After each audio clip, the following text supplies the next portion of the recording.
Hi friend, diet చేస్తున్నా కూడా బరువు తగ్గట్లేదని ఫీల్ అవుతున్నావా? మరి నువ్వు చేస్తున్న డైట్ అలాంటిది. నువ్వు డైట్ చేయటం అంటే కడుపు మార్చుకోవడం అనుకుంటున్నావు. కాదు, హెల్తీగా తింటూనే వెయిట్ లాస్ అవ్వాలి. సో దానికోసమే ఈరోజు నేను ఒక సింపుల్ సూప్ని షేర్ చేస్తున్నాను. ఇది మీ వెయిట్ లాస్ జర్నీని చాలా చేంజ్ చేయగలదు. ఓకే, చాలామంది డైట్ స్టార్ట్ చేస్తారు కానీ 2 to 3 డేస్లోనే గివప్ ఇస్తారు. కారణం ఏంటి అంటే ఆకలి కంట్రోల్ అవ్వక. సో ఈ టమాటా రాగి సూప్ ట్రై చేయి, న్యాచురల్గా వెయిట్ లాస్కి హెల్ప్ అవుతుంది. దీనికి పెద్ద ఇంగ్రీడియంట్స్ కూడా అవసరం లేదు, ఇంట్లో ఉన్న సింపుల్ ఇంగ్రీడియంట్స్తోనే మనం చేసుకోవచ్చు. ఓకే, 2 టమాటాస్, కొంచెం బీట్రూట్, కరివేపాకు, అలాగే ఒక టేబుల్ స్పూన్ రాగి పిండి కలిపిన వాటర్. ముందుగా స్టవ్ ఆన్ చేసి కడాయి పెట్టి ఒక 50 ml వాటర్ పోసి అందులో మనం ఈ టమాటోస్ని అలాగే కరివేపాకుని బీట్రూట్ని వేసి మంచిగా ఉడకపెట్టుకోవాలి. ఓకే, సో మనం వెయిట్ లాస్ అవ్వటం అంటే ఫ్యాట్ లాస్ అవ్వటం. ఓకే, మన మజిల్ స్ట్రెంగ్త్ అనేది తగ్గకూడదు. సో మనం ఈ సూప్లో రాగి పిండి కలిపి తాగటం వలన మన మజిల్కి కాల్షియం అంది మజిల్స్ అనేవి స్ట్రాంగ్గా ఉంటాయి. చూసారా, ఇక్కడ టమాటాస్ అలాగే బీట్రూట్ కరివేపాకు మంచిగా ఉడికాయి. కరివేపాకుని కూడా మనం చాలామంది ఇష్టంగా తినరు, బట్ ఈ సూప్లో మనం ఇలా యాడ్ చేసుకొని తినటం వల్ల కరివేపాకు వల్ల మనకి జుట్టు అనేది స్ట్రాంగ్గా ఉంటుంది, జుట్టుకి చాలా బెనిఫిట్ ఉంటుంది. అలాగే బీట్రూట్ తినటం వల్ల సూప్కి కలరే కాకుండా మన బాడీలో బ్లడ్ పెరగడానికి హెల్ప్ చేస్తుంది.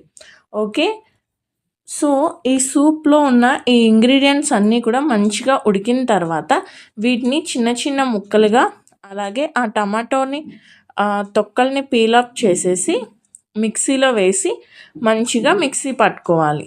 ఓకే, చూసారు కదా, ఇవన్నీ చక్కగా మెత్తగా ఉడికిపోయాయి. వీటన్నిటిని మిక్సీ చేసుకోవాలి. సో వీటిని మిక్సీ చేసుకున్న తర్వాత మనం ఈ జ్యూస్ని ఒక బౌల్లోకి తీసుకోవాలి. సో ఇక్కడ ఉన్న ఇంగ్రీడియంట్స్ అన్నీ కూడా మనకి హెల్త్కి చాలా బెనిఫిట్ ఇస్తుంది. అలాగే ఈ సూప్ తాగటం వల్ల వెయిట్ లాస్ అనేది ఖచ్చితంగా మీకు తెలుస్తుంది. మీరు ట్రై చేయండి. ఇది మార్నింగ్ మీరు టిఫిన్ లాగా లేదంటే నైట్ డిన్నర్ లాగా చేస్తే మీకు ఖచ్చితంగా రిజల్ట్ అనేది వస్తుంది. సో ఇలా మిక్స్ చేసుకున్న మిశ్రమాన్ని చక్కగా వడగట్టుకోవాలి. వడగట్టుకున్న తర్వాత మనకి ఆ జ్యూస్ అనేది వస్తుంది. సో దాంట్లో మనం దాన్ని మళ్ళీ చక్కగా ఉడికించుకోవాలి. ఓకే, ఒక్కసారి మీరు ఈ సూప్ని ట్రై చేయండి, మీకైతే ఖచ్చితంగా నచ్చుతుంది. అలాగే ఫస్ట్ టైం ఎవరైనా మన ఛానల్ని చూస్తున్నట్లయితే ప్లీజ్ సబ్స్క్రైబ్ చేయండి. అలాగే ఈ వీడియో నచ్చితే లైక్ చేసి మీ ఒపీనియన్ని కామెంట్ చేయండి. అలాగే వెయిట్ లాస్ అవ్వాలి అనుకునే మీ ఫ్రెండ్స్ అందరికీ కూడా ఈ వీడియోని షేర్ చేయండి. సో నేనైతే ఇక్కడ స్పైసీనెస్కి కారం యాడ్ చేస్తున్నాను. మీరు కావాలంటే మిరియాల పొడి కూడా యాడ్ చేసుకోవచ్చు. మళ్ళీ స్టవ్ ఆన్ చేసి ఇది పెట్టి మీ టేస్ట్కి తగ్గట్టు ఉప్పు కూడా వేసి మంచిగా కలుపుకోండి. ఓకే, ఇలా కలుపుకున్న తర్వాత కొంచెం దగ్గర పడుతున్నప్పుడే మనం రాగి అనేది వేసుకోవాలి, రాగి పిండి. సో నేను కొంచెం తురిమిన క్యారెట్ కూడా వేసుకున్నానండి, అంటే టేస్ట్ కోసం చాలా బాగుంటుంది. క్యారెట్ కూడా మన కళ్ళకి మంచిగా హెల్ప్ అవుతుంది కదా. సో అందుకు మీరు ఈ సూప్ని ఖచ్చితంగా ఒక 250 ml తీసుకుంటే మీకు ఈ సూప్లో 250 mlలో 120 to 150 క్యాలరీస్ మాత్రమే ఉంటాయి. సో మీ డైలీ ఒకవేళ మీరు క్యాలరీస్ ప్రకారం ఫుడ్ తీసుకున్నట్లయితే మీకు దీని నుంచి పెద్దగా క్యాలరీస్ అనేవి కూడా రావు, 120 to 150. ఓకేనా. సో ఇప్పుడు నేను కలిపి పెట్టుకున్న మిశ్రమం ఉంది కదా, రాగి పిండి, అది యాడ్ చేస్తున్నాను. అది యాడ్ చేసిన తర్వాత జస్ట్ ఒక 2 to 3 minutes అలా ఉడికించుకొని స్టవ్ ఆఫ్ చేసేయండి. స్టవ్ ఆఫ్ చేసి బౌల్లోకి తీసుకొని తింటే చాలా బాగుంటుందండి. వేడిగానే తినండి.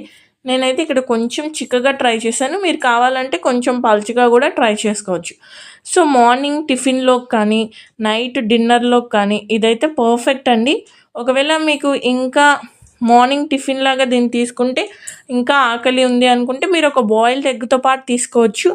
అదే నైట్ టైం అయితే ఒక వెజిటేబుల్ లేదంటే ఒక ఫ్రూట్తో పాటు దీన్ని తీసుకోవచ్చు. టేస్ట్ అయితే చాలా బాగుంటుంది.